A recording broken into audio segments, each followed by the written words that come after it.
Mag-share kami ng mga kwentong kakaiba. Cut first? Okay. Kailan ka nakaramdam ng kakaibang saya in your personal life?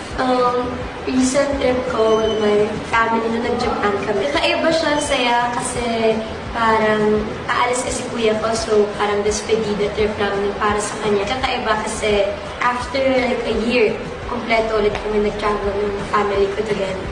Next. Yeah. Ako naman. Sino ang masasabi mong kakaibang tao sa buhay mo ngayon? Mga supporters, mga fans, yung mga naniniwala sa amin. Sila yung mga kakaibang tao sa buhay ko ngayon especially. So, thank you for being part of our lives. Ano ang madedescribe mo as kakaibang ganda? Ako kasi sa personality ko yung well, bonus na lang kung maganda yung physical appearance niya. But for me, if you have a good heart, yun yung kakaibang ganda. Okay, next. Meron ka bang kakaibang travel memory from